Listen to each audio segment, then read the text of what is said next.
खड़े हैं, इतने बड़े योद्धा हैं आप, लेकिन आपके द्वारा अभी तक एक भी पांडव नहीं मरा और आप मुझे कभी आशीर्वाद भी नहीं देते।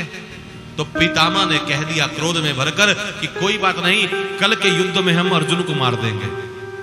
और रही आशीर्वाद की बात, तो तू आशीर्वाद के लायक नहीं है। संध्या के समय जिस समय हम पूजा में बैठे हों, अपनी पत्नी को हमारे पास भेज देना, उसको आशीर्वाद हम दे देंगे। कहा कि ठीक है। अब सारे में बात आग की तरह से फैल गई कि पितामह ने यह कहा है कि कल अर्जुन को मार दिया जाएगा, अर्जुन को समाप्त कर दिया जाएगा, कल अर्जुन को समाप्त कर दिया जाएगा। ये बात सारे में फैली तो सारे में हलचल मच गई। पांडव घबराए, युधिष्ठिर को चिंता हुई कि अर्जुन अगर मर गया तो हम रह क्या जाएगा, अर्जुन ही तो सबसे बड़ा योद्धा है हमारा।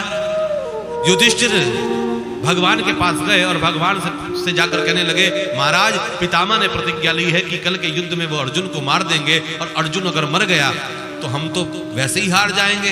भगवान ने कहा कि अर्जुन कहाँ है?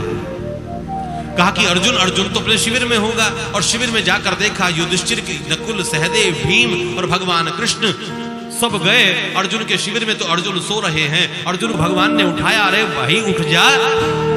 जैसे ही उठाया, अर्जुन आंख मसलता हुआ उठा और कहने लगा, माधव क्या बात है, सारा दिन युद्ध करता हूं, थक जाता हूं, अब रात्रि में 2 घड़ी के लिए विश्राम कर रहा हूं, उसमें आकर आपने उठा दिया, क्या बात है, क्यों उठाया मुझे?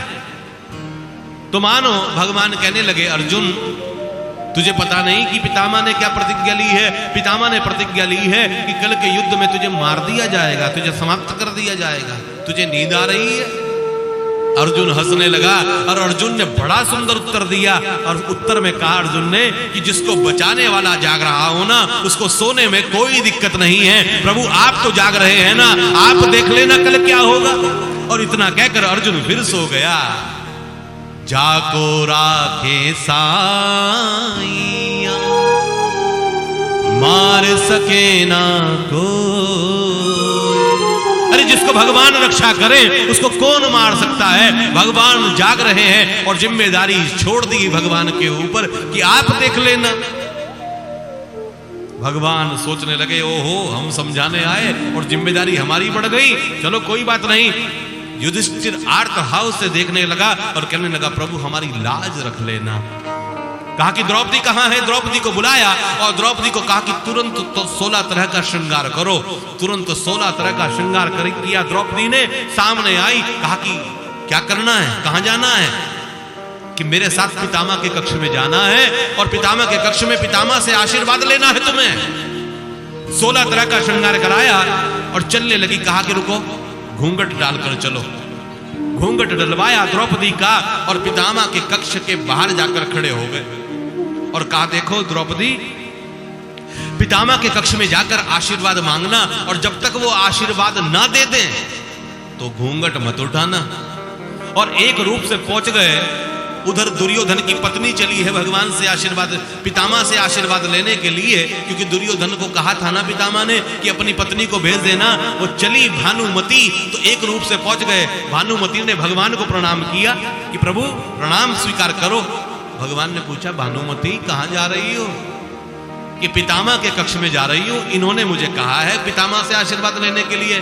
तो भगवान ने कहा, भाई हद है तुम लोगों से, हद है तुम लोगों से, सारा दिन युद्ध करते हैं पितामह, अब 2 घड़ी के लिए अपने भजन में बैठे हैं। अरे भजन करने दो, सुबह जल्दी उठकर आशीर्वाद ले लेना। भानुमति को समझ में आई बात, और क्यों ना समझ में आए, जगत को चलाने वाला जगदीश भगवान और ये छलिया जो समझा रहा है। भगवान ने जैसे ही समझाया, समझ में आ गया, और जैसे ही समझ में आया लौट गई भानुमति। और इधर द्रौपदी को कहा कि तुम कक्ष में जाओ। द्रौपदी चलने लगी और कहा कि रुक जाओ, 1 मिनट रुको। कि क्या हुआ? अब क्या हुआ? कि जूते उतारो, क्योंकि पितामह के कक्ष में जूते नहीं जाते। और जूते उतरवाए द्रौपदी के और पीतांबर में लपेटकर भगवान द्रौपदी के जूते पीतांबर में लपेटकर अपने पीले दुपट्टे में लपेटकर एक वृक्ष के नीचे खड़े हो गए और कहने लगे, अगर तुम पकड़ी भी जाओ तो मेरे बारे में मत बताना कि तुम मेरे साथ आई हो। वैसे तो पकड़ी मत जाना, अगर पकड़ी गई तो मेरे विषय में मत बताना। अपने भक्त के जूते लेकर जगत का नारायण, जगत को चलाने वाला जगदीश भगवान एक वृक्ष के नीचे खड़ा है। उधर द्रौपदी जैसे ही कक्ष में गई, पितामह अपने भजन से उठे और शीश पर हाथ रख दिया, क्योंकि पितामह को तो पता है कि दुर्योधन की पत्नी आई है आशीर्वाद लेने के लिए। और इधर द्रौपदी के शीश पर हाथ रखा और कहा सौभाग्यवती भव।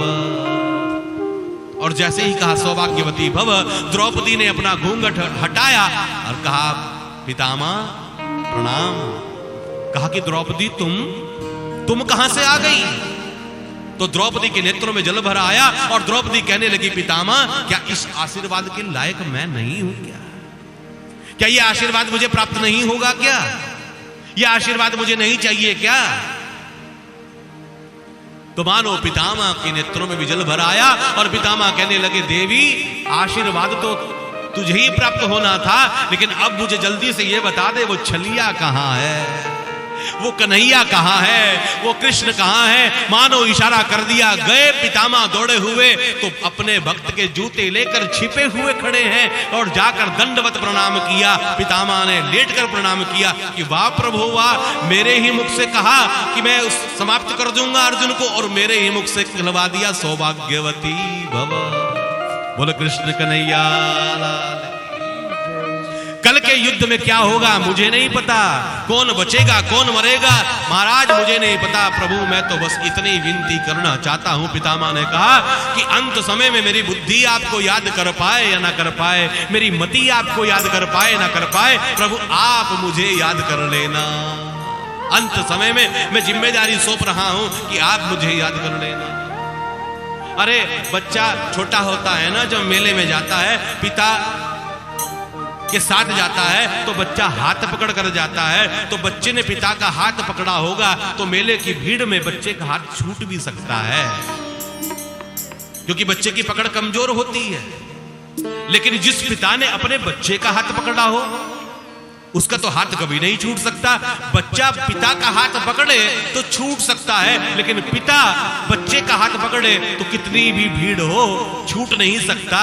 उसी तरह से हम भगवान को पकड़े तो छूट सकता है, लेकिन भगवान अगर हमें पकड़ ले तो कभी नहीं छूट सकता। बोल कृष्ण कन्हैया लाल की जय। इसलिए भगवान का ध्यान करना। जा पर कृपा राम की होई, जा पर कृपा राम की होई, पर कृपा राम की होई, जा पर कृपा राम की होई, जा पर कृपा राम की होई, जा पर कृपा राम की होई, जा पर कृपा राम की होई, जा पर कृपा राम की होई, ता पर कृपा करे सब कोई, ता पर कृपा करे सब कोई, ता पर कृपा करे सब कोई, ता पर कृपा करे सब कोई।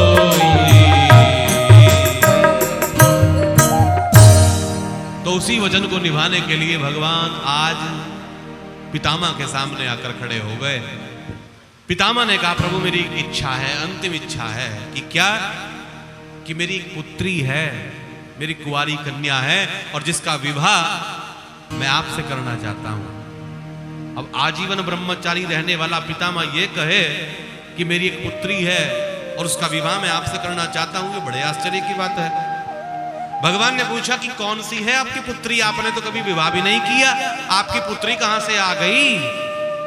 कहा कि मेरी मति, मेरी बुद्धि, ये मेरी कुंवारी कन्या है, मेरी बुद्धि ना चाम में फंसी ना दाम में फंसी, मेरी बुद्धि बिल्कुल कुंवारी है। और पितामह सब कुछ होते हुए भी पितामह की बुद्धि बिल्कुल निर्मल है। चाहते तो